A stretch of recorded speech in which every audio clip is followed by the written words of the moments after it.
আলহামদুলিল্লাহ নাহমাদুহু ওয়া নুসাল্লি আলা রাসূলিহিল কারীম আম্মা বা'দ ফাইন্না খায়রাল হাদিস কিতাবুল্লাহ ওয়া খায়রাল হাদি হাদি মুহাম্মাদিন মুস্তাফা সাল্লাল্লাহু আলাইহি ওয়াসাল্লাম ওয়া শাররাল উমুরি মুহদাসাতুহা ওয়া কুল্লু মুহদাসাতিন বিদআহ ওয়া কুল্লু বিদআতিন দালালাহ ওয়া কুল্লু দালালাতিন ফিন-নার আম্মা বা'দু ফাকাদ ক্বালা তাআলা يا أيها الذين آمنوا اتقوا الله حق تقاته ولا تموتن إلا وأنتم مسلمون يا أيها الذين آمنوا اتقوا الله وقولوا قولا سديدا يصلح لكم أعمالكم ويغفر لكم ذنوبكم ومن يطع الله ورسوله فقد فاز فوزا عظيما الحمد لله প্রশংসা আল্লাহ রাব্বুল আলামিনের জন্য যে আল্লাহ রাব্বুল আলামিন আমাদেরকে সুন্দর কাজের জন্য অগ্রগামী ভূমিকার অংশ বিশেষে মসজিদের অগ্রগামিতার জন্য মসজিদ প্রথমত নির্মাণ, এরপর এটাকে অগ্রগামিতার অন্যতম কাজ মসজিদে আবাদ করা, এই সার্বিক কাজের অংশ হিসাবে আমাদেরকে সুযোগ করে দিয়েছেন মসজিদে আসার, মসজিদের সাথে সম্পৃক্ত থাকার। যে আল্লাহ তাআলা আমাদের তৌফিক দিয়েছেন তার শুকরিয়া সকলেই বলি আলহামদুলিল্লাহ। দরুদ ও সালাম বর্ষিত হুকমান ওয়াতার মুক্তিদুর আহমদ মুস্তাফা মুহাম্মদ মুস্তাফা সাল্লাল্লাহু আলাইহি ওয়াসাল্লামের উপর, যে রাসূল সাল্লাল্লাহু আলাইহি ওয়াসাল্লামের আদর্শ আমাদের উভয় জগতের পাথেয়, তার উপর দরুদ ও সালাম বর্ষিত হোক, সকলে বলি সাল্লাল্লাহু আলাইহি ওয়াসাল্লাম। অতঃপর উপস্থিত সম্মানিত মুসল্লিয়ানে কিরাম, পর্দার আড়ালে প্রিয় বোনেরা, এই মসজিদের সাথে সম্পৃক্ত সকল দায়িত্বশীল ভাই ও বন্ধুরা, সকলের জন্য দোয়া করি আল্লাহ রাব্বুল আলামিন আমাদের সকলের জন্য এই সময়টুকুকে কবুল করে নিন এবং এটিকে জান্নাতের ওসিলা বানিয়ে দিন, আমিন। যিনি ভাই বন্ধুরা, পর্দার আড়ালে প্রিয় বোনেরা, বর্তমান পৃথিবী, বর্তমান বাংলাদেশের অবস্থা, আমাদের এলাকার অবস্থা, পার্শ্ববর্তী এলাকা ঢাকা বিভাগকে যদি বিশেষ করে খেয়াল করা যায়, এই অবস্থাগুলো যদি আমরা খেয়াল করি, এমনকি সারা দেশ ব্যাপী গ্রামে গঞ্জে শহরে নগরে সব জায়গাতেই এমন একটি অবস্থা যেন জুলুমের সয়লাব। মানুষ হাহাকার করছে, মানুষ মনে হয় পরিত্রাণের জায়গা পাচ্ছে না, এমন পরিস্থিতি হচ্ছে যেন জাহিলি যুগ আবার ফিরে আসছে। সন্তান বাবাকে হত্যা করছে, বাবা সন্তানকে হত্যা করছে, মা কন্যা সন্তানকে হত্যা করছে, কন্যা সন্তান মাকে হত্যা করছে। কারণ কি? কন্যা সন্তান কখনো নিজেই অবৈধ সম্পর্কের কারণে মা বাধা হয়ে গেছে, মাকে শেষ করে দিল। কখনো সন্তানের মা সে নিজেই অপরের সাথে পরকীয়ায় জড়িত, সন্তান দেখে ফেলেছে, সন্তানকে রাখা যাবে না। কি অমানবিক কার্যক্রম! এখন সুন্দরভাবে ব্যবসা করছে অর্থ সম্পদ দিয়ে, আল্লাহ তাআলার দেওয়া রিজিক হালাল রিজিক উপার্জন করবে, সেই ব্যক্তি সুন্দরভাবে ব্যবসা করছে, নতুন ভাবে চাঁদাবাজের আগমন, চাঁদা দিতে হবে। কোথায় থেকে? আমি উপার্জন করব, ব্যবসা করব, বাণিজ্য করব, হালাল উপার্জন করে খাবো। নাগরিক অধিকার, ব্যক্তি অধিকার, সর্বোপরি আল্লাহ তাআলার পক্ষ থেকে এটি একটি অত্যন্ত জরুরি কাজ, হালাল উপার্জন করে চলবে। সেই কাজে অবৈধ টাকা না দিলে তাকে হত্যা করা হচ্ছে। এই অবস্থা এক জায়গার না, বহু জায়গাতে জমি দখল, অন্যকে ছিনতাই করে, রাহাজানি করে এমন ধরনের অন্যায় অত্যাচার চলছে যেন পূর্বের জাহিলি যুগের অবস্থায়। যেই জাহিলি যুগের অবস্থা ছিল এমন, আল্লাহ তাআলা বলেছেন, وَإِذَا بُشِّرَ أَحَدُهُم بِالْأُنثَىٰ ظَلَّ وَجْهُهُ مُسْوَدًّا وَهُوَ كَظِيمٌ يَتَوَارَىٰ مِنَ الْقَوْمِ مِن سُوءِ مَا بُشِّرَ بِهِ আয়ুমসিকুহু আলা হুনিন আম ইয়াদসুহু ফিত তুরাব আলা সাআ মা ইয়াহকুমুন। জাহেলিয়াতের চিত্র অঙ্কন করতে গিয়ে আল্লাহ রাব্বুল আলামিন চিত্রায়িত করেছেন এইভাবে, যখন তাদের কাউকে কন্যা সন্তানের শুভ সংবাদ দেওয়া হতো তখন তার মুখ কালো হয়ে যেত, সে ক্রোধান্বিত হতো, সে চিন্তা করত, সে মনে মনে সিদ্ধান্ত নিত, ভাবত যে তার কওমের ব্যাপার থেকে, কওমের কারণে সে অনুধাবন করত, চিন্তা করত এইভাবে, তাকে যে শুভ সংবাদ দেওয়া হলো তার অনিষ্টতা কি হবে এটা নিয়ে ভাবনা করতে গিয়ে সে বলতো যে এই কন্যা সন্তানকে সে কি তার লাঞ্ছনা অবস্থাতে রেখে দিবে, অর্থাৎ এই কন্যা সন্তান তার জন্য লাঞ্ছনা করে, এই অবস্থায় এই কন্যা সন্তানকে সে কি জীবিত রেখে দিবে নাকি তাকে মাটিতে পতিত করবে, মাটির ভিতরে গেড়ে দিবে। তার কতই না নিকৃষ্ট সিদ্ধান্ত নিত, কতই না নিকৃষ্ট কাজ করত। এবং কন্যা সন্তানদের জীবন্ত পতিত করা হতো, মাটিতে গেড়ে দেওয়া হতো। এ ব্যাপারে আল্লাহ রাব্বুল আলামিন এটাকে সাক্ষ্য রেখেছেন। আল্লাহ তাআলা বলেন ওয়া ইদাল মাউউদাতু সুইলাত, যেদিন জীবন্ত পতিত কন্যা সন্তানকে জিজ্ঞাসা করা হবে কিয়ামতের দিন বিআইয়ি যামবিন কুতিলাত, কোন অপরাধের কারণে তাকে হত্যা করা হয়েছিল। তাহলে এই অবস্থা আজকে আমাদের মাঝেও আছে। আবার আরেকটি হত্যা হয়ে থাকে গোপন হত্যা, সেটাও এখন কম না। সন্তান আসার পর কয়েক মাস চলে গেছে, জানতে পারলো কন্যা সন্তান, এই ভ্রূণকে কিভাবে নষ্ট করা যায়, ডাক্তারের কাছে গিয়ে কিভাবে পরামর্শ নিয়ে এই ভ্রূণকে হত্যা করা, এটাও জঘন্যতম হত্যা। হয়তো এই হত্যা প্রকাশ্যে আসে না, এই হত্যা মানুষ জানতে পারে না, কিন্তু অহরহ ঘটে থাকে। তাই সার্বিকভাবে যেন জাহিলি যুগেই সেই জুলুমের দিক আমাদের কাছে যেন আবারও এসেছে সকলের সামনে। অথচ মানব সম্মান এত বেশি, মানবের মর্যাদা এত বেশি, একজন মুসলমান আর একজন মুসলমানের কাছে এত মর্যাদাবান। এই মর্যাদা দিতে গিয়ে রাসূলুল্লাহ সাল্লাল্লাহু আলাইহি ওয়াসাল্লাম তিনি তিনটি মর্যাদার কথা উল্লেখ করেছেন, অত্যন্ত মর্যাদা এর অধিকারী তিনটি বিষয়ের কথা উল্লেখ করলেন, সবচেয়ে সম্মানের। আজকে যদি কাবাতে কেউ আক্রমণ করতে চেষ্টা করে তাহলে আমাদের হৃদয়ে কত লাগবে, মনে হচ্ছে যেন ঝাঁপিয়ে পড়বে, জীবন থাকতে তার ব্যাপারে কোনো আপোষ হবে না। আজকে যদি মক্কাতে আক্রমণ করে মানুষ এমন করে, মদিনায় যদি আক্রমণ হয়, মসজিদে নববীতে যদি কেউ আক্রমণ করতে যায় আমাদের হৃদয়ে কত ব্যথা লাগবে, এত ব্যথা, এত যন্ত্রণা, এবং এত শক্তির সাথে সেটাকে মোকাবিলা করতে চেষ্টা করবে যে জীবন যতক্ষণ আছে ততক্ষণ উপায় নেই, আমি রক্ষা করে ছাড়ব। কিন্তু রাসূলুল্লাহ সাল্লাল্লাহু আলাইহি ওয়াসাল্লাম বললেন বিদায় হজের ভাষণে, জেনে রাখো, বলো তো এই দিনটি কোন দিন? সাহাবাইকেরা ভাবলেন হয়তো ভিন্ন কোনো নামে তিনি উপস্থাপন করবেন, কিন্তু না, তিনি বললেন যে এটি হলো হারাম মাসের দিন তথা জিলহজ মাস। আবার জিজ্ঞাসা করলেন বলো তো এটি কোন মাস, জিলহজ মাস কোন দিন? ইয়াউমুন নাহর, কুরবানির দিন তথা 10 তারিখ। এটা কোন শহর?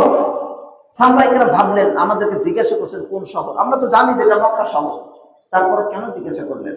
হয়তো বা বিশেষ কোনো গুরুত্বের সাথে কিছু বলবেন, অন্য কোনো নাম হয়তো বলবেন, কিন্তু না, তিনি বললেন যে এটা মক্কা নগরী। এরপর তিনি বললেন এই মক্কা শহর যেমন হারাম সম্মানিত, এই মাস জিলহজ মাস যেমন সম্মানিত, এবং এই দিন আরাফার দিন সেটা যেমন সম্মানিত, 10 তারিখ যেমন সম্মানিত, জিলহজ মাসের 10 তারিখ যেমন সম্মানিত, আরাফার দিন যেমন সম্মানিত।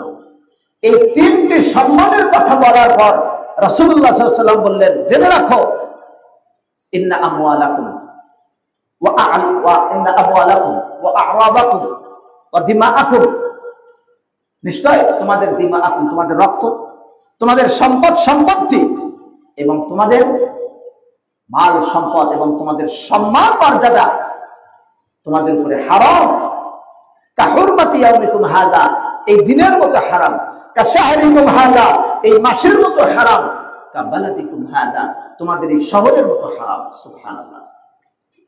তিনটি মর্যাদাপূর্ণ সম্মানের জায়গার কথা, সম্মানিত মাসের কথা, সম্মানিত দিনের কথা উল্লেখ করে আমাদের মান, সম্মান, ইজ্জত, সম্পদ, সম্পত্তি, এটার মর্যাদার কথা উল্লেখ করলেন।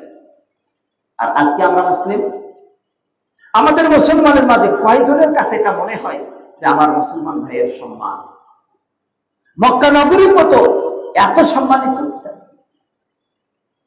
জিলহজ মাসের সম্মানের মতো সম্মানিত, আরাফার দিনের মতো সম্মানিত?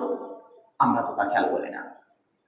দিনী ভাই বন্ধুরা, এই যে সম্মানের কয়েকটি আলোচনা করার পর রাসূলুল্লাহ সাল্লাল্লাহু আলাইহি ওয়াসাল্লাম আরো বিশদ হাদিস বর্ণনা করলেন, যেটি ইমাম মুসলিম 1679 নম্বরে বর্ণনা করেছেন এবং বুখারীতে এর অংশ রয়েছে 4406 নম্বর পৃষ্ঠাতে। দিনী ভাই বন্ধুরা, এই সম্মান নষ্ট হয়, এটা হলো জুলুম। অন্যের সম্পদ ভক্ষণ করা জুলুম। নানা রকম জুলুম আছে, কিন্তু এই জুলুম হলো সকল অন্যায়ের মূল ভিত্তি। আর এর বিপরীত হলো আদল, ইনসাফ, ন্যায় পরায়ণতা। তাই আমরা যদি খেয়াল করি তাহলে দেখব দিনের মূল আদল, ইনসাফ। কারণ এই আদল এবং ইনসাফ ব্যক্তি ব্যক্তির মাঝে এবং ব্যক্তি এবং আল্লাহ তাআলার মাঝে ইনসাফ করা। অন্যদিকে আদল যখন থাকে না, এর বিপরীত আসে জুলুম। এটি বান্দার হককে ছিনিয়ে নেয়, অধিকারকে ছিনিয়ে নেয়। জুলুম এটা সমাজকে নষ্ট করে। জুলুম এটা দুর্বলকে অসহায় করে দেয়, দুর্বলের উপরে প্রভাব বিস্তার হয়। জুলুম এটা চিন্তাকে আনয়ন করে, যে জুলুম করবে সে দুশ্চিন্তায় থাকবে। জুলুম এটা ঘর বাড়িকে ধ্বংস করে দেয়, এটি উপত্যকা এলাকা নষ্ট করে দেয়, এটি জাতিকে ধ্বংস করে দেয়। নিশ্চয় জুলুম সব অন্যায়ের মূল। আবার এই জুলুম দিনকে নষ্ট করে দেয়। সমাজে যেখানে ইসলামের আলোড়ন দরকার, যেখানে সালাতে আসা দরকার, সালাত না পড়ে বরং গান বাজনায় ব্যস্ত থাকা, জুলুম দিনকে নষ্ট করে দেয়। তাই এই জুলুমের ব্যাপারে আমরা যদি খেয়াল করি তাহলে দেখব জুলুম থেকে সর্বপ্রথম নবী এবং রাসূল নূহ আলাইহিস সালাম, যিনি নবী ছিলেন এবং রাসূল ছিলেন। অন্যদিকে নবী আদম আলাইহিস সালাম ছিলেন। সুতরাং নূহ আলাইহিস সালাম প্লাবনের পরে যার বংশ থেকে আমরা সকলেই বংশ, সেই নূহ আলাইহিস সালাম তিনিও জুলুমের ব্যাপারে এত সতর্ক করলেন, মানুষ তখন মানল না। শেষে জুলুমকারীর ব্যাপারে বদদোয়া করে গেলেন। আজকে নয়, সেই নূহ আলাইহিস সালামের কথা। তিনি বললেন, ওয়ালা তাজিদিয যালিমিনা ইল্লা তাবারা, হে আল্লাহ, আপনি এই জালিমদেরকে ধ্বংস ছাড়া আর কিছুই বৃদ্ধি করবেন না। অতএব তিনি বদদোয়া করলেন ধ্বংসের ব্যাপারে। অনুরূপভাবে রাসূলুল্লাহ সাল্লাল্লাহু আলাইহি সাল্লাম যখন তিনি ঘর থেকে বের হতেন, তখন তিনি দোয়া করতেন আল্লাহর কাছে যেন তার দ্বারা কোনো জুলুম না ঘটে। রাসূলুল্লাহ সাল্লাল্লাহু আলাইহি ওয়াসাল্লাম যখন ঘর থেকে বের হতেন তখন তিনি আল্লাহর কাছে আশ্রয় চাইতেন, বলতেন, হে আল্লাহ, আপনার নামে শুরু করে বিসমিল্লাহ, রব্বি আউযু বিকা আন আদিল্লা আও উদাল্লা আও আযলিমা আও উযলাম। হে আল্লাহ, আমি আপনার কাছে আশ্রয় চাই আমি লাঞ্ছিত হওয়া থেকে, অথবা আমি কাউকে লাঞ্ছনা দেব এটা থেকে আমি দূরে থাকতে চাই। আল্লাহর কাছে আশ্রয় চাই। হে আল্লাহ, আমি আপনার কাছে আশ্রয় চাই যে আমি কাউকে জুলুম করব অথবা আমার উপরে জুলুম করা হবে, এ থেকে আমি আপনার কাছে আশ্রয় চাই। হাদিস ইমাম তিরমিজি বর্ণনা করেন। রাসূলুল্লাহ সাল্লাল্লাহু আলাইহি ওয়াসাল্লাম শুধু নিজেই দোয়া করেননি, বরং তিনি উম্মতকে শিক্ষা দিলেন যে তোমরা আল্লাহর কাছে দোয়া করো যেন জুলুম না ঘটে। তিনি জুলুম থেকে আশ্রয় চাইতে উম্মতকে বললেন, তিনি বললেন, তাআওয়াযু বিল্লাহ, তোমরা আল্লাহর কাছে আশ্রয় চাও দারিদ্রতা থেকে। এর কারণে জুলুম হয়ে যেতে পারে। চিন্তায় রাহাজানি, টোকাই, টাকা নাই, পয়সা নাই, গরিব, অভাবী। এই অভাব এটা কখনো কখনো বিপদ দিকে আনে। অভাবের কারণে শয়তান তাকে পেয়ে বসে, তখন তাকে জুলুম করতে শিখায়। এক্ষেত্রে ধনীদের দায়িত্ব রয়েছে। ধনীর অর্থ সম্পদ, টাকা পয়সা, যাকাত যেটা দেওয়ার ছিল, তার পাশের গরিবকে সে যাকাত দেয়নি। এই গরিব একদিন অভিযোগ করবে, আমি পাশে ছিলাম আমি অভাবী ছিলাম, আমার খাদ্য ছিল না, আমার চিকিৎসার ব্যবস্থা ছিল না, আমি অসুস্থ ছিলাম, আমার পোশাক পরার মতো কিচ্ছু ছিল না। এই অবস্থায় আমি জুলুম করেছি, অন্যায় করেছি। জুলুমের ক্ষেত্রে তার সুযোগ নেই, জায়েজ নেই, কিন্তু অভাবী ব্যক্তি যে পড়ে থাকলো, যেটা তার জুলুমের কারণ হলো, এই কারণের জন্য দায়ী ধনী শ্রেণী। তারা কেন গরিবদের দিকে দেখে না? যাদের কোটি টাকা যাকাত, সেই ব্যক্তি কোটি টাকা যাকাত না দিয়ে 5 লাখ 6 লাখ টাকার শাড়ি, লুঙ্গি ইত্যাদি কিনে প্রচার করে প্রসার করে যাকাত দেয়, বুঝায় আমি বিরাট দাতা। এই দাতাগিরি করে কোনো লাভ হবে না আল্লাহর কাছে। কিয়ামতের দিন ঠেকতেই হবে আল্লাহর কাছে। আল্লাহ রাব্বুল আলামিন বললেন, এক পা কেউ আগাতে পারবে না। লা তাসুলা কদমা আবদিন হাত্তা ইয়াসআল আন খামস। 5টি জিনিসের উত্তর দেওয়া ছাড়া এক পা কেউ আগাতে পারবে না। তার মাঝে অন্যতম, তোমার সম্পদ কিভাবে উপার্জন করলে আর কিভাবে ব্যয় করলে। দিনী ভাই বন্ধুরা, কিয়ামতের দিন আল্লাহ রাব্বুল আলামিন গরিবদের পক্ষ নিয়ে বলবেন ধনীদেরকে, অর্থ সম্পদওয়ালাদেরকে, টাকা পয়সাওয়ালা যারা ছিল তাদেরকে আল্লাহ তাআলা বলবেন, আমি ক্ষুধার্ত ছিলাম, তুমি আমাকে খাদ্য দাওনি। কি উত্তর দিবে সেদিন? আল্লাহ তাআলা বলবেন, আমি ক্ষুধার্ত ছিলাম, তুমি আমাকে খাদ্য দাওনি। তখন বান্দা বলবে, হে আল্লাহ, আপনি রব্বুল আলামিন, আপনি সারা বিশ্বের রব। রব কাকে বলে? রব হলেন তিনি, যিনি সৃষ্টি করেন, যিনি জীবন দেন, যিনি মৃত্যু দেন, যিনি সবকিছুর মালিক, যিনি সবকিছুকে পরিচালনা করেন, তিনি হলেন রব। হে আল্লাহ, আপনি তো সবাইকে খাওয়ান, সবাইকে পান করান, আপনি তো সবাইকে দিয়েছেন, জীবন দিয়েছেন, মৃত্যু দিয়েছেন, আপনি রব্বুল আলামিন, সারা বিশ্বের রব। আপনাকে কিভাবে খাওয়াবো? আল্লাহ তাআলা বলবেন, তোমার পাশে একজন অভাবী ছিল, খাইতে পারতো না, যদি তুমি তাকে খাবার দিতে, তবে আমার কাছে সেটা পেয়ে যেতে। সুবহানাল্লাহ। আল্লাহ তাআলা বলবেন, আমি অসুস্থ ছিলাম, তুমি আমার শুশ্রূষা করনি। বান্দা বলবে, হে আল্লাহ, আপনি তো রব্বুল আলামিন, আপনার কিভাবে শুশ্রূষা করি? আল্লাহ তাআলা বলবেন, আমার বান্দা অভাবী, বান্দা অসুস্থ ছিল, তুমি তাকে দেখোনি, যদি তাকে দেখতে, আমার কাছে পেয়ে যেতে। তুমি আমাকে পোশাক পরাওনি। তখন বান্দা বলবে, হে আল্লাহ, কিভাবে আপনাকে আমি পোশাক পরাবো? তখন তিনি বলবেন, আমার বান্দাকে যদি পোশাক পরাতে, তাহলে অভাব অনটন যাদের রয়েছে তাদের ব্যাপারে যদি আমরা খেয়াল না করি, যাদের অর্থ সম্পদ রয়েছে, সচ্ছলতা আছে, তাহলে হিসাব বড় কঠিন, হিসাব বড় কঠিন। অতএব শুধু একদিকে দেখলে হবে না, যে যারা অন্যায় করছে তাদের অন্যায়ের পিছনে কিছু কারণ দেখতে হবে, কিন্তু এই কারণের জন্য তার অন্যায় করার কোনো বৈধতা নাই, তাকে হিসাব দিতেই হবে। দিনী ভাই বন্ধুরা, তাই দারিদ্রতা থেকে আশ্রয় চাওয়া, কিল্লা অতি অল্পতা থেকে, স্বল্পতা থেকে, যেই স্বল্পতা আপনাকে অন্যায়ের দিকে ধাবিত করে, রাসূল সাল্লাল্লাহু আলাইহি ওয়াসাল্লাম বললেন, তা থেকে আশ্রয় চাও। অনুরূপভাবে নিজে লাঞ্ছনা, বঞ্চনা ইত্যাদির শিকার হওয়া থেকে আল্লাহর কাছে আশ্রয় চাওয়া। অথবা তুমি নিজে কাউকে জুলুম করবে, অথবা তোমার উপরে জুলুম করা হবে, তা থেকে তুমি আল্লাহর কাছে আশ্রয় চাও। সুতরাং আমরা যেন এভাবে আল্লাহর কাছে আশ্রয় চাই। হে আল্লাহ, আমাদেরকে দারিদ্রতা থেকে, অভাব থেকে, স্বল্পতা থেকে, আমাদেরকে লাঞ্ছনা থেকে, আমাদের নিজেদের দ্বারা জুলুম হওয়া থেকে, আমরা নিজেরা অত্যাচারিত হওয়া থেকে আল্লাহর কাছে, হে আল্লাহ, আপনার কাছে আমরা আশ্রয় চাই। আল্লাহ আমাদেরকে আশ্রয় দান করুন, আমিন। দিনী ভাই বন্ধুরা, জুলুম মারাত্মক অন্যায় বলেই রাসূলুল্লাহ সাল্লাল্লাহু আলাইহি ওয়াসাল্লাম তিনি মুসলমানদেরকে জুলুম করা থেকে নিষেধ করেছেন। তিনি বললেন, আল মুসলিম আখুল মুসলিম, মুসলমান ভাই ভাই, এক মুসলমান আর এক মুসলমানের ভাই ভাই। তাকে জুলুম করে না, তাকে বকা দেয় না, তাকে অনিরাপত্তা পাত্তা দেয়, তাকে নিরাপত্তাহীন করে না, তাকে নিরাপত্তায় রাখে। এটা মুসলমানের দায়িত্ব। আর আজকে আপনি রাজনীতির নামে মুসলমানের নিরাপত্তাহীন হবেন, তাদেরকে নিরাপত্তাহীনতায় রাখবেন, এটা কখনোই বৈধ নেই। মুসলমান মুসলমানকে জুলুম করেন, হাদিস ইমাম বুখারী বর্ণনা করেন। জুলুম এমন একটি বিষ, জুলুম এমন একটি দোষ, এমন একটি নিন্দিত কাজ, যে এটা দুর্বলদের প্রতি সাধারণত হয়ে থাকে, দুর্বলদের প্রতি জুলুম হয়ে থাকে। তাই ইবনুল জাওজি রাহিমাহুল্লাহ তিনি বলেছেন যে পাপ যখন জুলুমের ক্ষেত্রে হয়, অবাধ্যতা যখন জুলুমের ক্ষেত্রে হয়, জুলুম দ্বারা হয়, তখন সেটা অধিকাংশ সময় শুধু দুর্বলদের প্রতি হয়ে থাকে। আর এই দুর্বলদের প্রতি তখন সাহায্যকারী আল্লাহ ছাড়া কেউ থাকে না। আর এটি এত নিন্দিত একটি স্বভাব, এই নিন্দিত স্বভাবের কারণে রিজিক, খাদ্য, অর্থ সম্পদ এটা বন্ধ হয়ে যায়। আল্লাহ তাআলা বাধা দিয়ে থাকেন, বান্দার থেকে রিজিক উঠে যায়।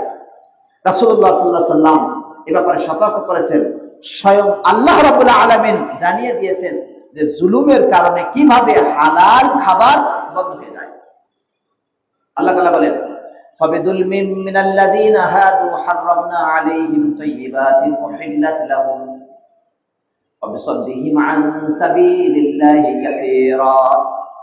তাদের জুলুমের কারণে, যারা ইহুদি হয়েছিল সেই ইহুদিদের জুলুমের কারণে আমি তাদের উপরে পবিত্র ভালো হালাল খাবারকে হারাম করে দিয়েছি এবং তাদের কর্তৃক আল্লাহর পথে বাধা দেওয়ার কারণে। তাহলে আমরা দুইটি জুলুম পেলাম, এক বান্দার প্রতি জুলুম করা, আরেকটা জুলুম আল্লাহর পথে বাধা দেওয়া। সুতরাং এখান থেকে দুইটি বিষয়, বান্দার উপরে যেমন জুলুম করা যাবে না, অন্যদিকে বিশেষ করে নতুন মসজিদ, এই মসজিদের ক্ষেত্রে বিশেষ করে বলবো, এই মসজিদে আসা, এই মসজিদে সালাত আদায় করা, ইবাদত করা, সঠিক দ্বীন এবং তাবলীগের বিষয়ে জানা, কোরআন এবং সুন্নাহকে জানা ইত্যাদি যা কিছু কাজ এখানে হবে সবগুলোই আল্লাহর পথের কাজ। আর এই পথে কেউ আসতে যদি বাধা দেয় তাহলে সেটাও জুলুম। এই পথে আসতে যদি কাউকে নিষেধ করা হয় সেটাও জুলুম হতে পারে। এই জুলুমের কারণে তার রিজিক বন্ধ হয়ে যেতে পারে। সুতরাং আমাদের সাবধান, আমরা যেন আল্লাহর পথে বাধা হয়ে না দাঁড়াই, সাহায্য করতে না পারি কিন্তু বাধা যেন না দেই, উন্নয়ন কাজে যেন বাধা না হই। আমরা নিজে সাহায্য না করতে পারি কিন্তু আরেকজন সাহায্য করলে যেন তাকে আমরা পথ থেকে সরে দিতে চেষ্টা না করি, এটাও জুলুম। দিনী ভাই বন্ধুরা, জুলুম যদি সামান্য বিষয় কেউ জুলুম করে, ছোট্ট জুলুম আল্লাহ তাআলার কাছে মারাত্মক অপরাধ বলে বিবেচিত। রাসূলুল্লাহ সাল্লাল্লাহু আলাইহি ওয়াসাল্লাম তাই বলেছেন। আল্লাহ রাব্বুল আলামিন কিয়ামতের দিন ওই ব্যক্তিকে জিজ্ঞাসা করবেন। রাসূলুল্লাহ সাল্লাল্লাহু আলাইহি ওয়াসাল্লাম বলেন, যেই ব্যক্তি কোন ভাইয়ের কাছ থেকে অপর ব্যক্তির কাছ থেকে এক বিঘত পরিমাণ জায়গা জুলুম করে নেবে, অন্যায় করে নেবে, কলমের খোঁচাই হতে পারে, শক্তি প্রয়োগ করে হতে পারে, অন্য কাউকে দিয়ে ফুসলায়ে অথবা বোকা বানিয়ে হতে পারে, তার কাছ থেকে সই নিয়ে, যেভাবেই হোক যদি জুলুম করে এক বিঘত পরিমাণ জমিন কাউরের কাছ থেকে নেওয়া হয়, কিয়ামতের দিন আল্লাহ রাব্বুল আলামিন 7 স্তবক জমিন তার গলায় ঝুলিয়ে দিবেন। এই ছোট্ট জুলুম কিয়ামতের দিন বিশাল আকারে আল্লাহ তাআলা প্রকাশ করবেন, তার লাঞ্ছনা বঞ্চনা ছাড়া আর কিছুই থাকবে না। হাদিসটা ইমাম বুখারী বা মুসলিম বর্ণনা করেন। দিনী ভাই বন্ধুরা, এই জন্য আল্লাহ রাব্বুল আলামিন তিনি নিজের উপরে জুলুমকে হারাম করেছেন। মুসলিমের 2577 নম্বর হাদিসে 2577 রাসূলুল্লাহ সাল্লাল্লাহু আলাইহি ওয়াসাল্লাম বলেন, স্বয়ং আল্লাহ তাআলা বলেছেন, ইয়া ইবাদি, হে আমার বান্দারা, হে আমার বান্দারা, ইন্নী হারামতু যুলমা আলা নাফসি, আমি আমার নিজের উপরে জুলুমকে হারাম করেছি, ওয়া জাআলতুহু বাইনাকুম মুহাররামা, এবং এটা আমি তোমাদের মাঝেও হারাম করেছি, ফালা তাযালামু, অতএব তোমরা একে অপরে পরস্পরে জুলুম করবে না। আল্লাহ রাব্বুল আলামিন জালেমদের জুলুমের পরিণতি উল্লেখ করেছেন বিভিন্ন জায়গায়, এবং তিনি জানিয়ে দিয়েছেন যে এই জুলুমের বিষয় উল্লেখ করেছেন এই কারণে যাতে অন্যরা শিক্ষা নেয়। সবচেয়ে বড় জালেম যে, তার মাঝে অন্যতম ফেরাউন। ফেরাউন জমিনে বিশৃঙ্খলা তৈরি করলো, সে অহংকার করলো, সে বড়ত্ব করলো, অন্যের উপরে সে বড় হলো। আল্লাহ সুবহানাহু ওয়া তাআলা বলেন, ইন্না ফিরআউনা আলা ফিল আরদি ওয়া জাআলা আহলাহা শিয়া। ফেরাউন সে জমিনে বড়ত্ব করলো, তার বিভিন্ন দলবলকে আলাদা আলাদা করে ফেললো, অর্থাৎ জমিনের যে লোকজন তাদেরকে দলে দলে বিভক্ত করলো। কারণ মানুষ যখন একতাবদ্ধ থাকে তখন তাদের উপরে জুলুম করা কঠিন হয়, আর যখন শতধা বিভক্ত হয় তখন তাদের উপরে জুলুম করা সহজ হয়। এই জন্য আজকে আমরা ইসলামের জন্য সকলে এক হই, ঐক্যবদ্ধ হই, এমনকি দেশের জন্য, দেশের রক্ষার্থে, দেশের সার্বিকভাবে উন্নয়নের জন্য আমরা এক হয়ে থাকি, নিজেদের মাঝে জুলুম করে বিভেদ না করে। আল্লাহ রাব্বুল আলামিন ফিরআউনের কথা বললেন যে সে মানুষকে দলে দলে বিভক্ত করলো, এক দলকে তাদের মাঝে এত দুর্বল করে ফেলল, তাদের সন্তানদেরকে হত্যা করছিল, ব্যাপক পরিমাণে হত্যা করা শুরু করলো এবং তাদের নারীদেরকে জীবিত রাখলো দাস হিসাবে, খিদমতের হিসাবে, আরামায়েশের জন্য, ভোগ বিলাসের জন্য তাদেরকে জীবিত রেখে দিল। সে ছিল বিশৃঙ্খলাকারীদের অন্যতম। শুধু কি এই পর্যন্ত তার বিশৃঙ্খলা, তার জুলুম এই পর্যন্ত না, সে জুলুম করতে গিয়ে নিজেকে এত বড় ভাবলো, সে বলে ফেললো মা লাকুম মিন ইলাহিন গায়রি, আমি ছাড়া তোমাদের কোনো ইলাহ নেই। অর্থাৎ সে নিজেকে রবের জায়গায় অধিষ্ঠিত করতে চাইলো, সে নিজেকে ইলাহ বানিয়ে ফেললো মানুষের জন্য, আমার কথার বাইরে গেলে শেষ। এই কথা বলেছেন ফিরআউন। এমনকি ফিরআউন বলল আনা রাব্বুকুমুল আ'লা, আমি তোমাদের সবচেয়ে বড় রব, অর্থাৎ আমি তোমাদের খাদ্য দেই, রিজিক দেই, ইত্যাদি ইত্যাদি। কিন্তু পরিণতি কি হলো? এমনকি ফিরআউন এই রব দাবি করার পরে এত প্রমাণ দিতে হবে, আমি যে তোমাদেরকে খাদ্য দেই, পানি প্রবাহিত করে তিনি, এরপর এই সেই নিকৃষ্ট ফিরআউন সে বলল অহংকার করতে গিয়ে যে এই যে তোমরা দেখছো মিশরের যে পানি প্রবাহিত হচ্ছে, এই পানি এটা আমার পায়ের নিচ দিয়ে প্রবাহিত হয়, তার মানে তার ক্ষমতায়, তার ইচ্ছায়। সে বলল আলাইসা লি মুলকু মিসর ওয়া হাযিহিল আনহারু তাজরি মিন তাহতি, এই যে মিশরের রাজত্ব, মিশরের কর্তৃত্ব, এই যে মিশরের ঝর্ণা, এই যে মিশরের পানি, নদী, নালা প্রবাহিত হচ্ছে, এগুলো কি আমার পায়ের নিচ দিয়ে প্রবাহিত হয় না? এর রাজত্ব কি আমার জন্য নয়? এইভাবে অহংকার করলো। তার মানে এত রাজত্ব যেন আমারই সব। এখনো আমাদের দেশে, আমাদের এই সমাজে, আমাদের এই যুগেও এসে মানুষ বলে দেশ আমার, ঘর আমার, বাড়ি আমার, আমি যাকে ইচ্ছা তাকে পানি দেবো, না হলে পানি বন্ধ করে দেবো, কারেন্ট বন্ধ করে দেবো, ইত্যাদি ধরনের কথা আমাদের মাঝেও আছে। অহংকারের ফল এগুলো। অহংকারের কারণে এখন এমন বলা বলি হয়ে থাকে যে যখন ক্ষমতা পায় অথবা ক্ষমতার গন্ধ পায় তখনই বলা শুরু হয় যে আমার কথা শোনো, না হলে তোমার ব্যবসা বন্ধ, না হলে তোমার বাণিজ্য বন্ধ, তোমার সব বন্ধ করে দেবো, কারণ ক্ষমতা আমার হাতে। এজন্য ফিরআউনের সেই স্বভাব। ফিরআউন বলল ক্ষমতা আমার না, আফালা তুবসিরুন, তোমরা কি দেখো না? কি মারাত্মক ক্ষমতা দেখান শুরু করলো। কিন্তু আল্লাহ রাব্বুল আলামিন তাকে সঙ্গে সঙ্গে ধরেননি। আল্লাহ তাআলা সুযোগ দিয়েছেন কিন্তু ছাড় দেননি, একেবারেই ছেড়ে দেননি। কিছুটা সুযোগ দিয়েছিলেন, হালকা ছাড় দিয়েছিলেন, একটু ছাড় দিলেও ছেড়ে দেননি।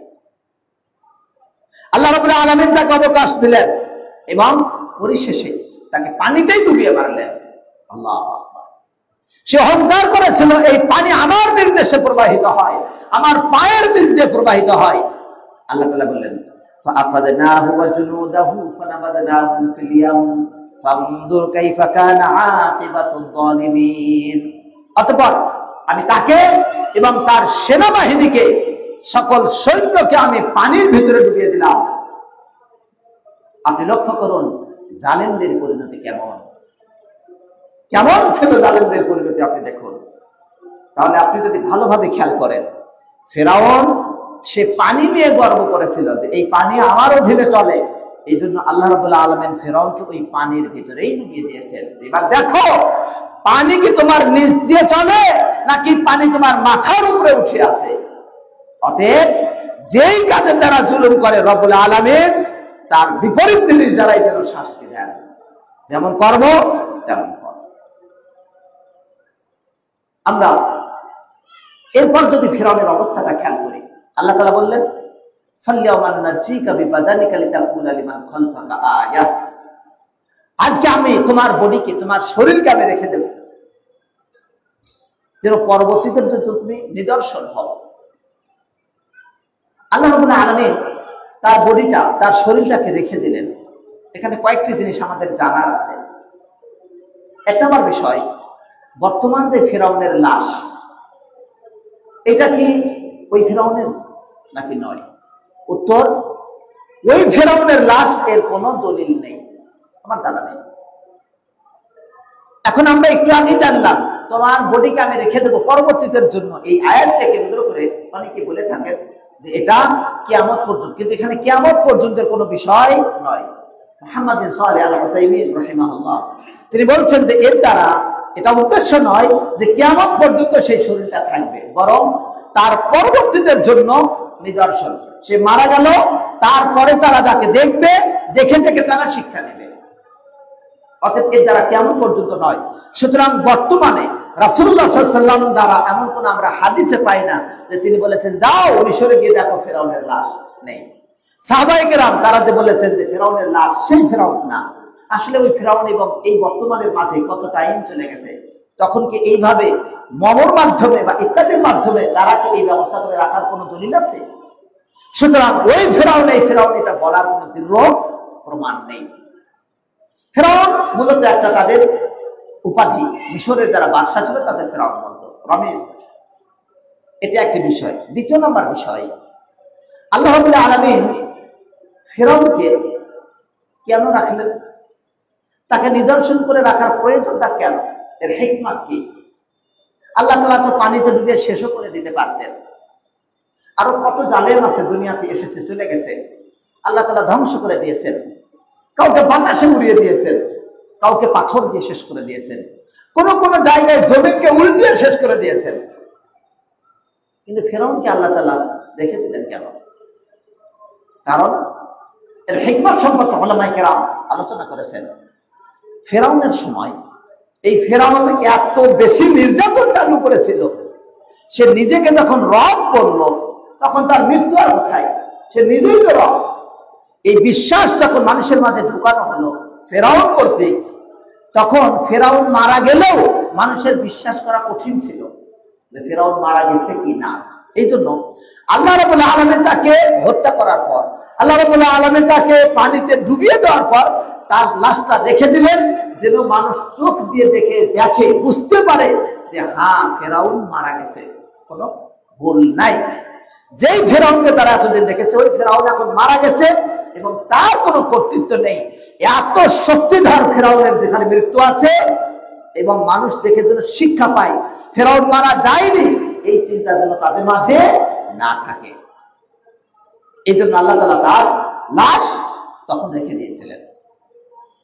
আর এটাও শিক্ষা যে জুলুম যতই বড় করুক না কেন কেউ, এর মুক্তি নাই। আল্লাহ তাআলা পাকড়াও করবেন, অবশ্যই করবেন। যিনি ভাই বন্ধুরা, জুলুম কি শুধু মারা? জুলুম কি শুধু হত্যা করা? না, জুলুমের বহু শাখা। অন্যান্য নবীদের ক্ষেত্রে আমরা যদি খেয়াল করি, ফেরাউনের সর্বশেষ পরিণতিটা বলেনি, আল্লাহ রাব্বুল আলামিন বললেন ফাআখাযাহুল্লাহু নাকালাল আখিরাতি ওয়াল উলা। আল্লাহ তাআলা তাকে পাকড়াও করলেন, দুনিয়ার শাস্তিতে দৃষ্টান্তমূলক শাস্তি এবং আখিরাতের উভয় শাস্তি তার থাকবে। অতএব জুলুমের শাস্তি দুনিয়াতেও আসে, আখিরাতে তো থাকবেই। রিজার্ভ জুলুম এর ক্ষেত্রে আমরা যদি দেখি বাস্তবতায় ফেরাউনের যুগের জুলুম চলে গেল, তারপর এবার আসি শুআয়ব আলাইহিস সালামের জুলুমের জুলুম, সেই সময়ের জুলুম। শুআয়ব আলাইহিস সালাম তার কওমকে ডাকলেন, তিনি বললেন যে তারা যেন মানুষকে জুলুম থেকে বিরত থাকে, তাদেরকে নিষেধ করলেন মানুষকে জুলুম করা থেকে। তিনি বললেন আউফুল কাইলা ওয়াল মিজান বিল কিসতি ওয়ালা তাবখাসুন নাস আশিয়াআহুম ওয়ালা তা'তু ফিল আরদি মুফসিদিন। তোমরা মানুষকে ওজন পূর্ণ করে দাও, কমতি দিবে না, ওজনে কম দিবে না, নষ্ট দিবে না ভালোর লাইনে, ভালো দেখিয়ে নষ্ট দেওয়া জুলুম। ভালো ফল দেখাবে, উপরে কয়েকটা আছে সুন্দর সুন্দর মালটা, নিচের দিকে পচা, উপরে ভালো ভালো খেজুর, নিচের দিকে পচা, সুন্দর চকচকা, অথচ সেটা তেল দিয়ে চকচকা, আসল না। সবজি বিক্রয় হচ্ছে, সবজি অনেক পুরাতন, পানি দিয়ে সুন্দর করে পরিষ্কার করে টকটকা দেখানো হচ্ছে, এটা ধোঁকা। রাসূলুল্লাহ সাল্লাল্লাহু আলাইহি ওয়াসাল্লামের যুগে একজন সাহাবী তিনি আসলেন, সেই যুগে তিনি খেজুর বিক্রি করছেন, খেজুরের উপরের দিকে শুকনা। রাসূলুল্লাহ সাল্লাল্লাহু আলাইহি ওয়াসাল্লাম খেজুরের ভেতরে হাত দিলেন, ভেজা পেলেন। তিনি বললেন যে খেজুরের নিচে ভেজা আর উপরে শুকনা, এটা কেন? এটা তো ধোঁকা। বললেন ইয়া রাসূলুল্লাহ, বৃষ্টি হয়েছিল, এই জন্য নিচের দিকে ভেজা। তো নিচের দিকে ভেজা, তুমি ভেজাগুলো উপরে রেখে দাও যাতে মানুষ বুঝতে পারে যে আমার খেজুর ভেজা, তাহলে মানুষ সেইভাবেই ক্রয় করবে। তা করলে না কেন? সুতরাং বোঝা যায় যে উপরে আপনি ফিটফাট আর ভেতরে সদরঘাট, শেষে ফিটফাটের জায়গায় সদরঘাটে গিয়ে বিপদ আপদ শুরু হয়ে যায়। সুতরাং এই যে উপরে আপনি পরিষ্কার পরিচ্ছন্ন আর ভেতরে আপনার নোংরামি কর্দমানে ভর্তি, এটা কোনো মুসলিমের কাজ নয়। আপনি সুন্দর খাবার দেখাচ্ছেন, ভালো খাবার দেখালেন, অর্ডার দিলেন সুন্দর দেখে, খাবারের ভিতরে পচা দিলেন, জুলুম। আপনি জমিন দেখালেন ভালো অংশ, আপনি কাজ করছেন, কনস্ট্রাকশনে কাজ নিলেন, আপনি দেখালেন এই ধরনের জিনিস দেব, দিয়ে আপনি কাজ করলেন। আপনি বিল করার সময় সুন্দর সুন্দর উন্নত মানের আসবাবপত্রের বিল করলেন, আর দেওয়ার সময় সবচেয়ে নরমাল গুলো দিলেন, এরপরও টাকা সরিয়ে ফেললেন। এটা জুলুম। কখনো রাষ্ট্রীয় জুলুম, কখনো সামাজিক জুলুম, কখনো ব্যক্তিগত জুলুম। অতএব উপরে ফিটফাট আর ভেতরে সদরঘাট থেকে ব্যবসা বাণিজ্য করা জুলুম। শুআয়ব আলাইহিস সালাম তাই তার জাতিকে বললেন যে তোমরা ওজনে কম দিবে না। আপনি মাছ নিতে যাবে, ওজনের ভিতরে এমন আছে, মাছের ওজন সে আলাদা একটা বৈশিষ্ট্য তৈরি করলো, সে এমন একটা ব্যবহার করলো, এমন একটা কৌশল অবলম্বন করলো, যার দ্বারা আপনি দেখছেন যে মাপ ঠিক আছে অথচ মাপ ঠিক নেই, ওজনে কম দেওয়া। আপনি অন্য তরকারি নেবেন, সেখানে কম দিবেন। আপনি খাদ্য খাবারের ভেজাল করে এমন ভাবে দেখবেন, উপরে দেখছেন অনেক সুন্দর পাকা আম, সুন্দর কাঁঠাল, একটা ভালো কাঁঠালের একটা অংশ খুলে রেখে দিয়েছে, মনে হচ্ছে সব কাঁঠাল এমন, অথচ দেখা যায় সবচেয়ে যেটা ভালো ওইটাকে খুলে রেখেছে, সবচেয়ে যেটা ভালো আম ওইটাকে কেটে রেখেছে, যাতে আপনি দেখেন সুন্দর আম, আর বাকি আম ভালো না। ওজন করার সময় কম। তাই শুআয়ব আলাইহিস সালাম বললেন এইভাবে কম দিবে না। কম দিলে কি হবে? বিশৃঙ্খলা তৈরি হবে। তোমরা সমাজে বিশৃঙ্খলকারীদের অন্তর্ভুক্ত হয় না। অতএব এই কথা বলার পর আপনি আমি আজকে এই শিক্ষা নেওয়ার পর আপনি যাবেন দোকানে, গিয়ে বলবেন ভাই এরকম করা ঠিক না। ভাই আপনার তেল বিক্রির সময় মাপের মানদণ্ড দুইটা কেন? একটা ছোট আর একটা বড়। কারণ কি? সে কি বলবে? আপনাকে উপহাস করবে। সে বলবে ছোট। আর যদি হুজুর মানুষ হয়, আরে মোল্লার দরু মসজিদ পর্যন্ত, তোমরা মসজিদে গিয়ে থাকো। এসব ব্যবসা বাণিজ্যের কি যে একটা গুমর আছে, এটা তোমরা বুঝবে না। ব্যবসা বাণিজ্যের উন্নতিটা আমরা বুঝি। তুমি সালাত করো, সালাত নিয়ে তুমি ওখানেই থাকো, এটা আজকের অভ্যাস না। বরং শুআয়ব আলাইহিস সালামের যুগে তারা বলল, আসসালাতুকা তা'মুরুকা আন নাতরুকা মা ইয়া'বুদু আবাউনা আও আন নাফআলা ফি আমওয়ালিনা মা নাশা ইন্নাকাল আনতাল হালিমুর রশীদ। তোমাকে তো আমরা বিচক্ষণ, বুদ্ধিমান, সুপথপ্রাপ্ত ব্যক্তি দেখি, তোমার সালাত কি তোমাকে এই কাজে বাধা দিচ্ছে? তোমার সালাত কি তোমাকে এই আদেশ দেয় যে আমরা আমাদের পিতৃপুরুষের বাপ দাদার থেকে যে ধর্ম পেয়েছি সেই ধর্ম আমরা পরিত্যাগ করব? আমাদের বাপ দাদা যে কথা বলেছে সেটা আমরা ছেড়ে দেব? তোমার নামাজ কি তোমাকে এই শিক্ষা দেয়? আর আমরা আমাদের সম্পদ সম্পত্তি, টাকা পয়সা উপার্জন করা, ক্রয় করা, বিক্রয় করা, এইগুলোর ক্ষেত্রে আমরা যেভাবে ইচ্ছা সেভাবে কাজ করব, এতে কি তোমার নামাজ তোমাকে আদেশ দিচ্ছে যে তোমরা এখান থেকে বাধা দাও? এই কথা তারা বলেছিল। আজকেও আপনি যদি দোকানে গিয়ে বলেন যে ভাই এইভাবে বরকত থাকে না, এভাবে বরকত নষ্ট হয়ে যায়, তারাও বলবে যে তুমি তো আজকে নতুন মুসলমান হয়েছো, তুমি তো নব মুসল্লি হয়েছো, তুমি তো নতুন সেই আকীদা হয়েছো, তুমি আজকে নতুন দল হয়েছো, তুমি তো আজকে অমুক ধর্মে চলে গেছো, অমুক দিনের মধ্যে চলে গেছো। এই জন্য নতুন নতুন বাপ দাদার থেকে আমরা যে বিধানগুলো পেয়েছি, বাপ দাদার থেকে যে আমলগুলো আমরা পেয়েছি, সেইগুলো আজকে আমরা ছেড়ে দেবো তোমার কথাই? তোমার তো আমরা ভালো মনে করেছিলাম, ভাতিজা তুমি তো অনেক ভালো ছিলে, এখন এরকম হলে কেন? চাচা তুমি তো অনেক ভালো ছিলে, এখন তোমার এই বুদ্ধি ঢুকলো কোত্থেকে? হঠাৎ করে আবার এইসব প্ল্যান কোত্থেকে পেলে? এই স্বভাব আজকের না, অনেক আগে। ভালো কথা বলবেন, তারা আপনাকে উপহাস করবে। আপনি সম্মানের কথা বলবেন, তারা আপনাকে লাঞ্ছিত করবে। আপনি উন্নতির কথা বলবেন, তারা আপনাকে পদস্খলন ঘটাবে। আপনি তাদেরকে জান্নাতের পথ দেখাবেন, তারা আপনাকে কষ্টে নিমজ্জিত করবে। আপনি তাদেরকে ব্যবসার উন্নতির কথা বলবেন, তারা আপনাকে ধ্বংসের পথ দেখিয়ে দিবে। তারা আপনাকে নিজেকেই ধ্বংস করার চেষ্টা করবে। এই হলো মানুষের স্বভাব। কিন্তু পরিবেশ, এরপরে আল্লাহ তাআলা শাস্তি কি আসলো? সেই যে শুআয়ব আলাইহিস সালাম তারা শুনলো না, তারা উপহাস করলো, আল্লাহ রাব্বুল আলামিন তাদের উপরে আগুন পাঠিয়ে দিলেন। সেই আগুনে তাদেরকে জ্বালিয়ে দিল, তাদেরকে পুড়িয়ে দিল, তাদের মাল সম্পদকে জ্বালিয়ে ছারখার করে দিল। তারা জুলুমের দ্বারা যা অন্যায় অত্যাচারের দ্বারা যা উপার্জন করেছিল তা শেষ করে দিল। আল্লাহ তাআলা বললেন ফাআখাযাহুম আযাবু ইয়াউমিল যুল্লাহ, লাঞ্ছনা, সেই ছায়া, সেই লাঞ্ছনার শাস্তি তাদেরকে আসলো তাদের কাছে। অর্থাৎ এমন শাস্তি আসলো আকাশ থেকে যা তাদের সম্পদ সম্পত্তির সবগুলোকে পুড়িয়ে দিল। আপনি হয়তো ভাববেন আজকে এই আগুন আসবে না, দেখবেন আপনি যার উপরে জুলুম করছেন, এই জুলুম করতে করতে এমন একটা পর্যায় হয়ে যায়, জুলুমের শিকার সেই দুর্বল অসহায় এই ব্যক্তিগুলো এক হয়ে জালেমের বিরুদ্ধে এমন ভাবে অ্যাকশন করে যাতে জালেমের অস্তিত্ব পর্যন্ত আর টেকে না। সুতরাং জুলুম করে রক্ষা পাওয়া যায় না। যিনি ভাই বন্ধুরা, জুলুম সবচেয়ে বড় জুলুম আল্লাহর সাথে শিরক করা, এবং তারপরেই যে জুলুম পরবর্তীতে মাখলুকের সাথে জুলুম করা। সামুদ এই গোত্রের কথা, সেই গোত্রে সালেহ আলাইহিস সালাম আসলেন, তাদেরকে বললেন যে দেখো তোমরা জুলুম করো না, হাদিহি নাকাতুল্লাহ, এটা হলো আল্লাহর উটনি, এর জন্য তোমরা ছেড়ে দাও তাকে, সে খাবে চলবে ফিরবে, তাকে তোমরা আঘাত করবে না। এ কথা বলার পর তারা এই কথা শুনলো না। তারা কি করলো? ওই উটনিকে হত্যা করে ফেললো। আল্লাহ রাব্বুল আলামিন তাদের উপরে প্রচন্ড শব্দ নিক্ষেপ করলেন, প্রচন্ড শব্দ দিয়ে তাদেরকে ছিন্ন বিচ্ছিন্ন করে দিলেন। তারা টিকতে পারল না। অতএব আল্লাহর হারাম বিষয়ে অন্যায় করা এবং তার আদেশকে হালকা মনে করা, তুচ্ছ মনে করা, যারা এই আদেশ দেয় তাদেরকে তুচ্ছ মনে করা, তাদের সাথে উপহাস করা, এটা মারাত্মক অন্যায়, বিরাট জুলুম। এর দ্বারা আল্লাহ রাব্বুল আলামিন কঠিন শাস্তি দেন। আল্লাহ তাআলা জালেমদেরকে কাউকে ছাড় দেন না। আল্লাহ তাআলা বলেন ফাকুল্লান আখাযনা বিযামবি, আমি প্রত্যেককে তার পাপের কারণে পাকড়াও করলাম। ফামিনহুম মান আরসালনা আলাইহিম হাসিবা, তাদের কাউরে উপরে আমি পাথর নিক্ষেপ করলাম, শেষ করে দিলাম পাথর দিয়ে।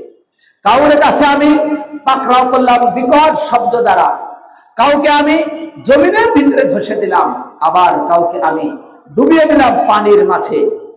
তারা এমন ছিল যে আল্লাহ তাআলা তাদের প্রতি জুলুম করেননি, কিন্তু তারা নিজেরা নিজেদের উপরে জুলুম করেছিল। কিভাবে? কারণ আপনি যখন অন্যের উপরে জুলুম করবেন, সেই জুলুমের খেসারত আপনার উপরে আসবে। প্রকারান্তে এটা আপনার নিজের উপরে আপনি জুলুম করলেন। অতএব আল্লাহ তাআলা আপনার উপরে জুলুম করবেন না। সূরা আন-নাহল 29 নম্বর আয়াত।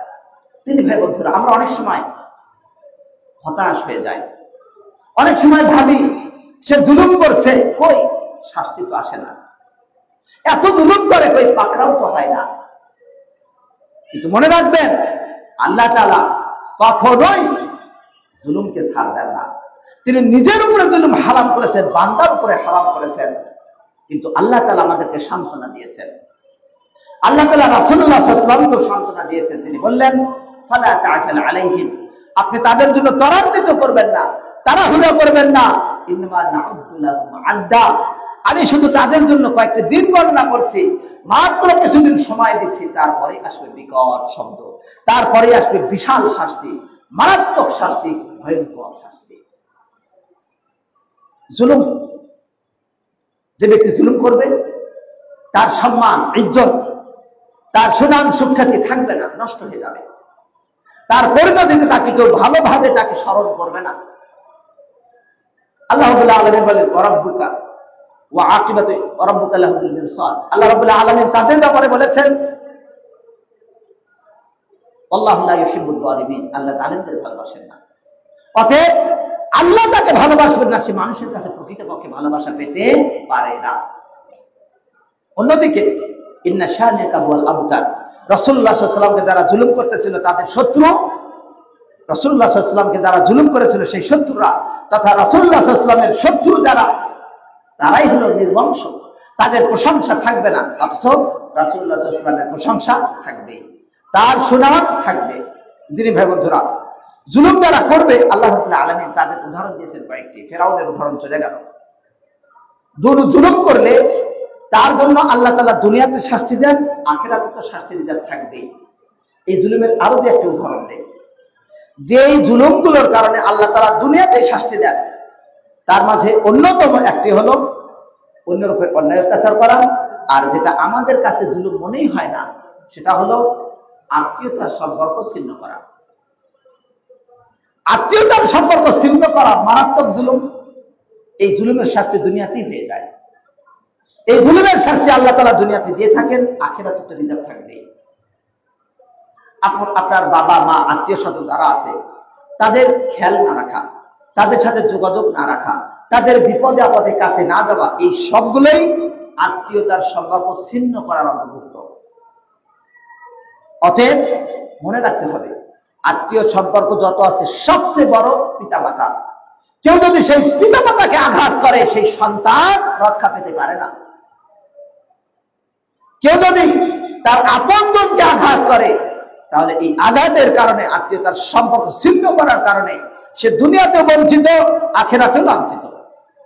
আল্লাহ তাআলা তার নবী মুহাম্মদ সাল্লাল্লাহু আলাইহি ওয়াসাল্লামের মাধ্যমে জানিয়ে দিয়েছেন, লা ইয়াদখুলুল জান্নাতা কাত্তান, আত্মীয়তার সম্পর্ক ছিন্নকারী জান্নাতে প্রবেশ করবে না। তাই কতিয়াতুর রহিম, এটার শাস্তি দুনিয়াতেই, অর্থাৎ আত্মীয়তার সম্পর্ক বিচ্ছিন্নর শাস্তি দুনিয়াতেই আল্লাহ দিয়ে থাকেন। হাদিস ইমাম তিরমিজি বর্ণনা করেন। আপনি ভাবছেন আপনার অনেক টাকা পয়সা অর্থ সম্পদ আছে, এটাই মানুষ খাবে, আপনার ব্যবসা বাণিজ্য আছে, এটাতে আপনি চলবে, বংশের পর বংশ চলবে। আপনি জুলুম অন্যায় করে সম্পদ গচ্ছিত করে চলে গেলেন, কে আপনাকে ঠেকাবে? কিন্তু না, অল্প সময়ের ব্যবধানে আল্লাহ সব শেষ করে দিতে পারেন। আল্লাহ রাব্বুল আলামিন সেই বাগানওয়ালাদের ঘটনা বর্ণনা করেছেন সূরা আল কলামের মাঝে লম্বা ভাবে। আল্লাহ রাব্বুল আলামিন বাগানওয়ালাদের কথা বলেন, সেখানে আল্লাহ তাআলা বললেন যে বাগানওয়ালা, তাদের বাবা তিনি গরিব দুঃখীদেরকে সম্পদ সম্পত্তি থেকে দান করতেন।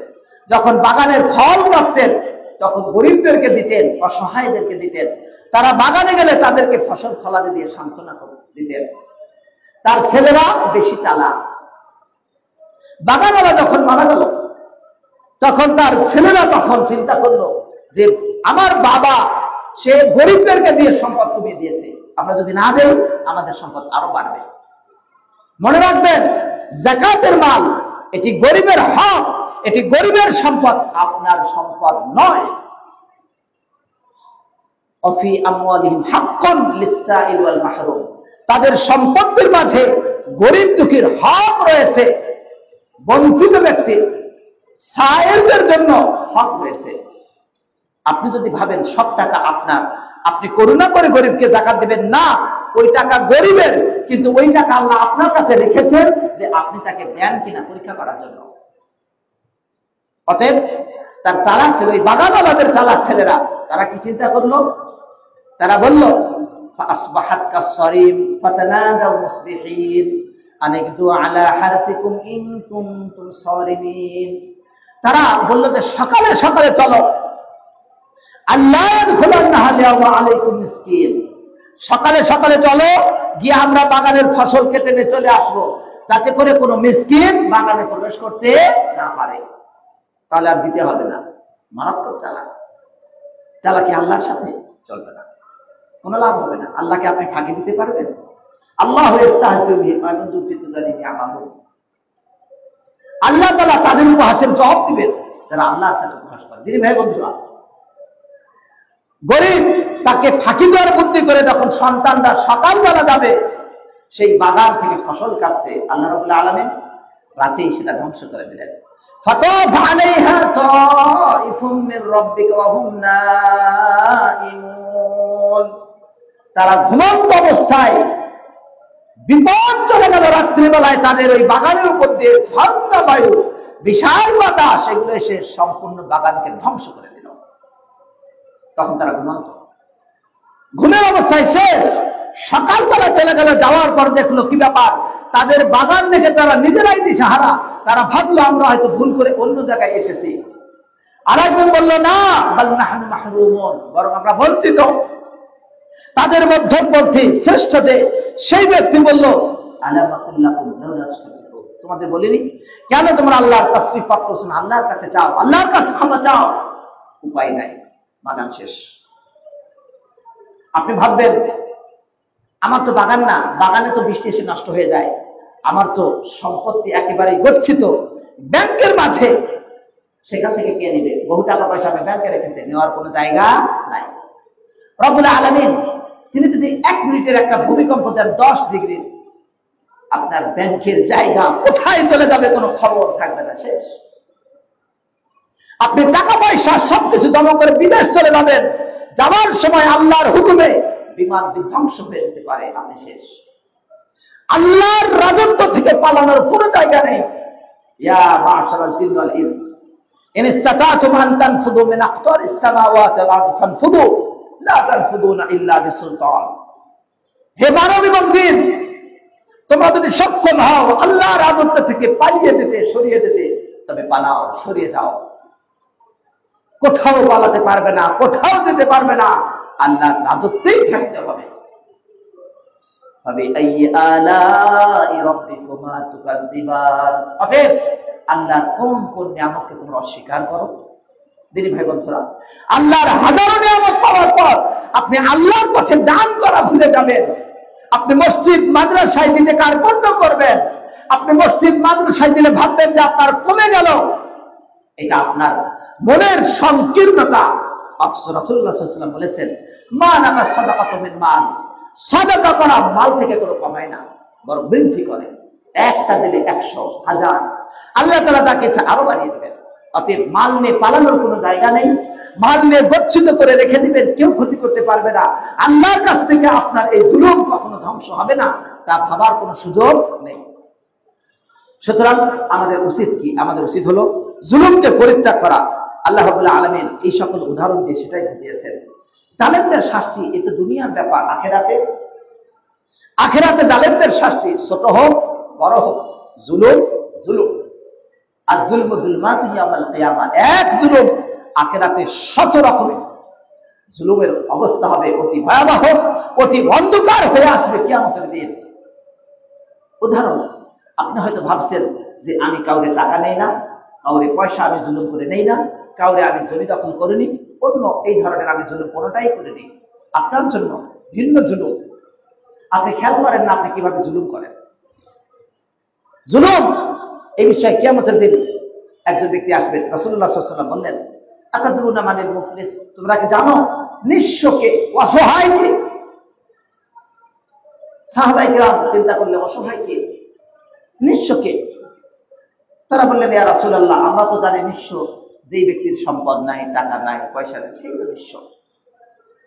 রাসূলুল্লাহ সাল্লাল্লাহু আলাইহি ওয়াসাল্লাম বললেন যে না, প্রকৃত নিঃস্ব সে নয়, বরং নিঃস্ব হলো ওই ব্যক্তি যেই ব্যক্তি কিয়ামতের দিন আসবে বিশাল পাহাড় সমান সওয়াব নিয়ে। আসার পর তার কাছে এক ব্যক্তি আসবে, সে এসে বলবে, ইয়া আল্লাহ, এই ব্যক্তি আমাকে মেরেছে, আমাকে থাপ্পড় দিয়েছে।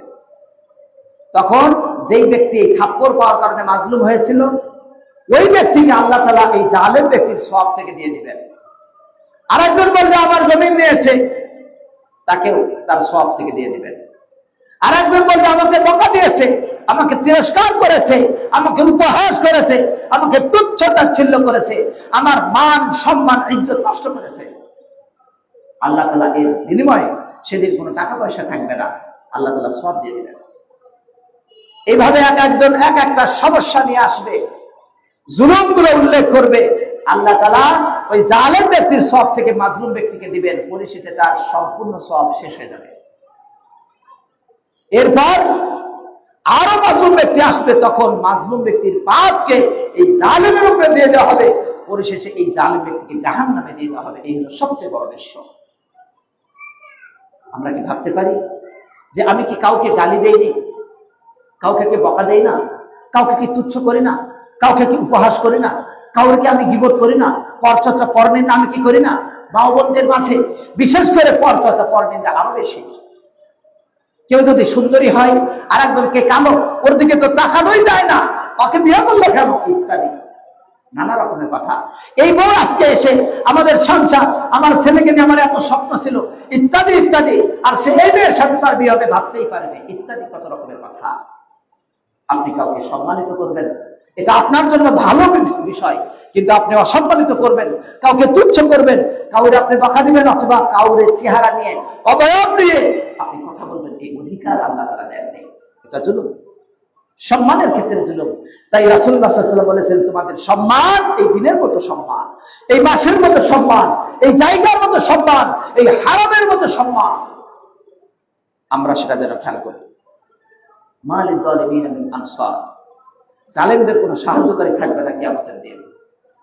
মালিদ যালিমিন মিন হামিমিন ওয়ালা শাফিউন ইউতা, জালেমদের জন্য কোন ধরনের কোন সুপারিশকারী, কোন বন্ধু কিয়ামতের দিন থাকবে না।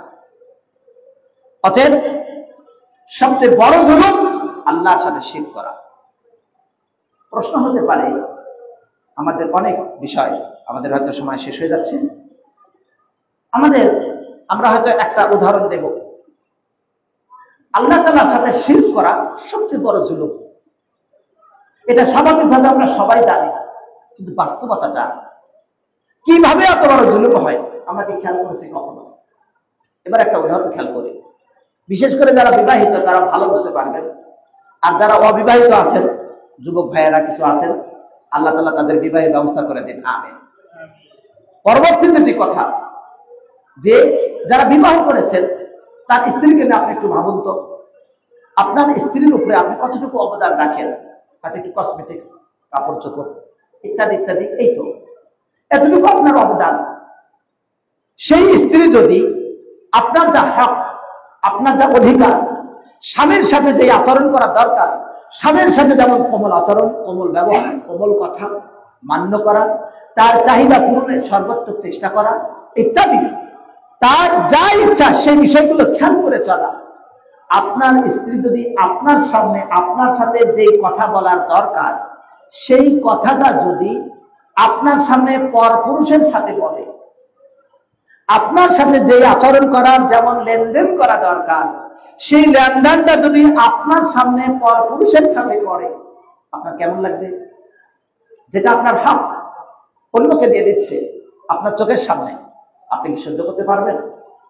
আপনার মাথার রক্ত পায়ে উঠে যেতে পারে, আপনি এত উত্তেজিত হতে পারেন, আপনি এত রাগান্বিত হতে পারেন যে আমি আজকে তাকে দুনিয়া থেকে শেষ করে দেব। আপনার রাগ এত হতে পারে, কিন্তু এই রাগ হওয়া কাম্য না, সেটা ভিন্ন বিষয়।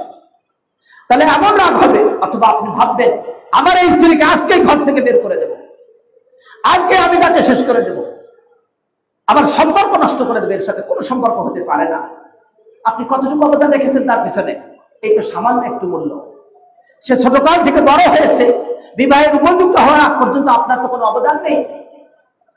সামান্য অবদানের কারণে আপনার যদি এমন গায়রা, এমন আত্মমর্যাদা বোধ হয়, আপনার যদি এত রাগ হয়, আপনি যদি এত মারাত্মক সিদ্ধান্ত নেন, তাহলে রব্বুল আলামিন, যার সাথে কোনো উদাহরণ নেই, যার জন্য উত্তম উদাহরণ, যিনি আপনাকে অস্তিত্ব থেকে অস্তিত্ব দিয়েছেন, যিনি আপনাকে খাওয়াইছেন, যিনি আপনাকে পড়িয়েছেন, যিনি আপনাকে ছোটকাল থেকে বড় করেছেন, যিনি আপনাকে শ্বাস প্রশ্বাসের অধিকার দিয়েছেন, যে শ্বাস বের হয়ে ভেতরে না ঢুকলে আপনার মৃত্যু, আর ভেতরে ঢোকার পর যদি শ্বাস আপনার বাইরে না বের হয় তবুও মৃত্যু, এই বাস্তব অবস্থার মাঝে, এই বিস্ময়কর অবস্থার মাঝে আপনাকে বাঁচিয়ে রেখেছেন, সেই রব্বুল আলামিনের ইবাদত, সেই রব্বুল আলামিনের যা হক, সেই হক যখন আপনি অন্যকে দিবেন, এর চেয়ে মারাত্মক জুলুম আর কি আছে? তাই আল্লাহ তাআলা বললেন, ইন্না শিরকা লা যুলমুন আযীম, নিশ্চয় শিরক, আল্লাহর সাথে শরীক করা মারাত্মক জুলুম। সুতরাং আমাদের মনে রাখতে হবে যে আমরা যেন আল্লাহর সাথে জুলুম না করি। জুলুম আল্লাহর সাথে করা মারাত্মক, এরপরও বান্দার সাথে জুলুম করা, বান্দা কিভাবে জুলুম করে সেই বিষয়গুলো যদি খেয়াল করি, আপনি দেখবেন মানুষ না বরং প্রাণী, বিড়াল, ছাগল, কুকুর, হরিণ, বাঘ, ভল্লুক ইত্যাদি, অথবা ছোট্ট একটা মুরগি, একটা হাঁস, গরু, ছাগল ইত্যাদি, এর সাথে যদি জুলুম করা হয় আল্লাহ ছাড় দিবেন না। রাসূলুল্লাহ সাল্লাল্লাহু আলাইহি ওয়াসাল্লাম বললেন, দাখালাতিল ইমরাআতুন ফি হিররা, একটি বিড়ালের কারণে উদ্দিবাদ ইমরাআতুন, একজন নারীকে শাস্তি দেওয়া হবে একটি বিড়ালের কারণে। সেই বিড়ালটাকে ওই নারী বেঁধে রেখেছিল, সে তাকে খাবার দেয়নি অথবা তাকে ছেড়ে দেয়নি যাতে ঘাস খেতে পারে। এরপর বিড়ালটি মারা গেল। এই বিড়ালের কারণে আল্লাহ রাব্বুল আলামিন তাকে শাস্তি দিবেন। আজকে যারা মানুষের কাছ থেকে অর্থ সম্পদ টাকা পয়সা গচ্ছিত করে, অর্থাৎ খাবার দাবার পেঁয়াজ রসুন ইত্যাদি বিভিন্ন দৈনন্দিন খাদ্য সামগ্রী যারা গুদামজাত করে স্টক করে, যারা এটাকে এমন ভাবে স্টক করে দাম হাহাকার হবে, দামের পরে দাম শত শত গুণ দাম বৃদ্ধি করে বিক্রি করতে চায়, মানুষকে কষ্টে ফেলে, তাদের শাস্তি কি হবে? এতে গেল একজন ব্যক্তির সাথে। যারা মুসলিমদেরকে নির্যাতন করে নিষ্কাশন করে সেই জালেমদের অবস্থা কি হবে? যারা মুসলিম জাতিকে ফিলিস্তিন থেকে ধ্বংস করে দিতে যাচ্ছে, যারা সিদ্ধান্ত নিচ্ছে মুসলমানদের নগরী ফিলিস্তিনকে গাজাকে ধ্বংস করে দিবে, সেই জালেমদের ইহুদ খ্রিস্টানদের শাস্তি কি হবে? আল্লাহ তাআলা তাদেরকে হেদায়েত দান করুন, নইলে তাদেরকে সম্পূর্ণরূপে বিধ্বস্ত করে ধ্বংস করে দিন বলে আমিন। আল্লাহ তাআলা আমাদের মুসলিম ভাইদেরকে রক্ষা করুন, আমিন। দিনী ভাই বন্ধুরা, জালেমদের পরিণতি সম্পর্কে, জালেম কোন কোন ক্ষেত্রে জুলুম হয়? জুলুম স্বামী স্ত্রীর মাঝে জুলুম হতে পারে। স্বামীর হক আদায় না করা জুলুম। স্ত্রীর হক যদি স্বামী আদায় না করে, স্ত্রী যা প্রাপ্য, আপনি বাজারে ঘাটে সব জায়গায় আরামসে খাই আসলেন, বন্ধুর সাথে আড্ডা দিলেন, ভালো ভালো খেয়ে এসে স্ত্রীর কাছে আপনি গল্প দিলেন যে এমন এমন খেয়েছি, আপনার মায়া হয় না? আপনার খেয়াল হয় না যে তার জন্য আপনি কিছু নিয়ে আসবেন? রাসূলুল্লাহ সাল্লাল্লাহু আলাইহি ওয়াসাল্লাম বললেন, তুমি নিজে যা খাবে তোমার স্ত্রীকে তা খাওয়াবে। অতএব আপনার স্ত্রীর উপর যদি জুলুম করেন তাহলে এটা আল্লাহর কাছে হিসাব দিতে হবে। তার হক আদায় না করা জুলুম। অন্যদিকে স্ত্রী তার স্বামীকে অন্যের কাছে ছোট করা, তার মর্যাদা নষ্ট করা, তাকে তুচ্ছ করা, তার কথা মান্য না করা জুলুম। সন্তানকে লেখাপড়ার জন্য টাকা পয়সা না দেওয়া, সন্তানের উপরে যা আপনার ব্যবস্থা করার করণীয়তা পালন না করা জুলুম। সন্তান কর্তৃক পিতাকে সম্মান না করা, শ্রদ্ধা না করা, মান্য না করা জুলুম। পিতা কর্তৃক সন্তানের বিবাহের সময় হয়েছে, বিবাহ করার জন্য তার প্রয়োজন, এই সময় অর্থ সম্পদ টাকা পয়সা অন্য কোন লোভে, চাকরির লোভে ইত্যাদি ইত্যাদি কারণে বিবাহকে বন্ধ করে দেওয়া, বিবাহতে অনুৎসাহিত করা, বিবাহের জন্য তুচ্ছ করা, সন্তানের প্রতি পিতা মাতা কর্তৃক জুলুম। অতএব আপনি এই জুলুম থেকে বিরত থাকবেন, সার্বিকভাবে জুলুম থেকে বিরত থাকবেন। আল্লাহ তাআলা আমাদের সকলকে জুলুম থেকে বিরত থাকার তৌফিক দান করুন, আমিন। ওয়া আখিরু দাওয়ানা আলহামদুলিল্লাহ।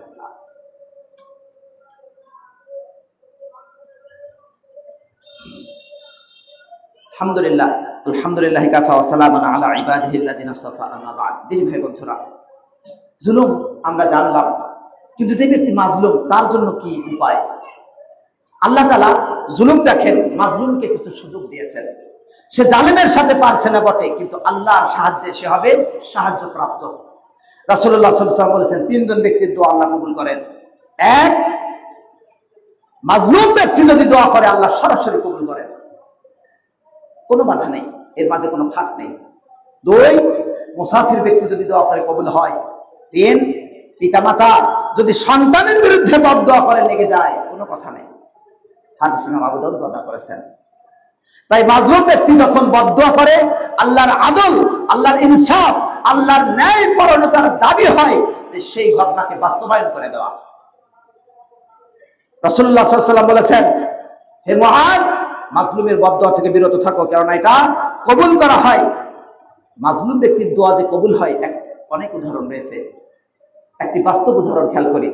সাঈদ বিন জুবাইর রাদিয়াল্লাহু আনহু তিনি বলছেন যে এক নারী তার জমিকে অন্যায়ভাবে নিয়ে নিল, জুলুম করলো।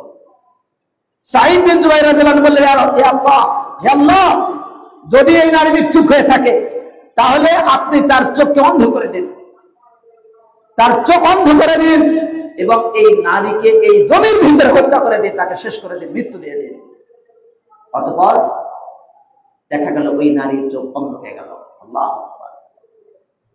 এবং ওই নারী তার জমিনে হঠাৎ উল্টে পড়লো, উল্টে পড়ার পর সেখানেই তার মৃত্যু হলো।